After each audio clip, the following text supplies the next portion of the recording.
अपनाया है। कृषि विभाग के अफसरों की जांच में खुलासा हुआ कि कई फैक्ट्रियों में किसानों के लिए सब्सिडी वाली यूरिया खाद का कमर्शियल और इंडस्ट्रियल उपयोग किया जा रहा था। इस गड़बड़ी को रोकने के लिए कृषि निदेशक के आदेश पर प्रदेश भर में फैक्ट्रियों और गोदामों की छापेमारी की गई। वहीं मामले पर जानकारी देते हुए कृषि निदेशक पंकज त्रिपाठी ने लाइव टाइम से विशेष बातचीत में कहा कि प्रदेश में यूरिया खाद की कोई कमी नहीं है, स्टॉक भरपूर है और किसानों की मांग के अनुरूप आपूर्ति सुनिश्चित की जा रही है। जहां भी कालाबाजारी या गलत उपयोग के मामले सामने आए वहां तुरंत एक्शन लिया गया। बॉर्डर जिलों में विशेष निगरानी रखी गई है ताकि खाद की तस्करी या इंडस्ट्रियल डायवर्जन रोका जा सके। साथ ही दोषियों के खिलाफ कठोर कार्रवाई लगातार जारी रहेगी।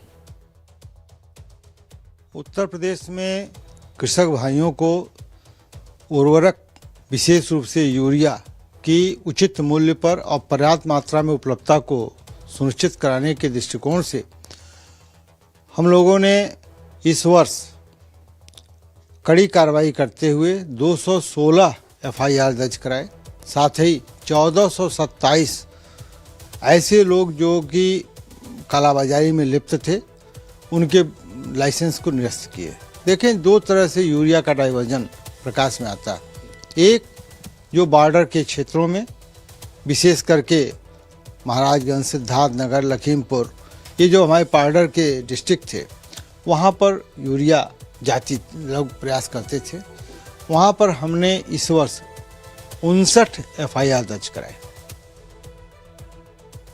बता दें, कानपुर, सीतापुर, रायबरेली जिलों में चल रही कुछ फैक्ट्रियों में यूरिया का कमर्शियल होने की शिकायत मिली थी। वहीं सूबे के कई जिलों से किसानों के सामने यूरिया खाद का संकट होने की बात भी सामने आई थी। हालांकि मामले को लेकर कृषि विभाग के अफसरों का दावा है कि अगले 9 दिनों से ज्यादा का स्टॉक उपलब्ध है, कोई कमी नहीं है। इसके अलावा लगातार स्टॉक की आवक बनी हुई है।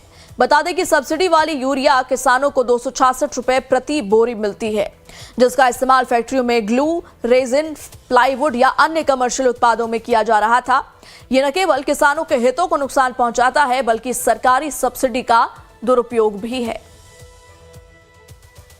हम लोग प्रतिदिन 11 बजे IFMS पोर्टल से निकालते हैं कि किस जनपद में यूरिया की कमी हो रही है।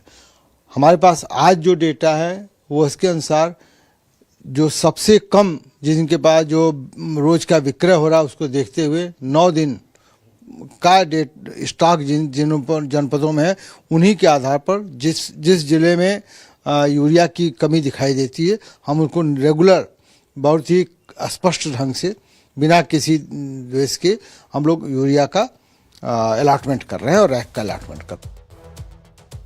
बहरहाल सरकार का दावा है कि रबी सीजन के लिए यूरिया सहित सभी उर्वरकों का पर्याप्त भंडार उपलब्ध है। कृषि मंत्री सूर्य प्रताप शाही ने भी इससे पहले कहा था कि कालाबाजारी या जमाखोरी करने वालों पर NSA तक लगाया जा सकता है। उत्तर प्रदेश के कुछ जिलों में खाद की कालाबाजारी की शिकायतें आ रही थी। इसका संज्ञान लिया उत्तर प्रदेश के कृषि विभाग के अधिकारियों ने और एक विशेष जांच टीम का गठन किया तो बड़े स्तर पर कालाबाजारी करने वालों के खिलाफ कार्रवाई करने में सफलता हासिल की गई।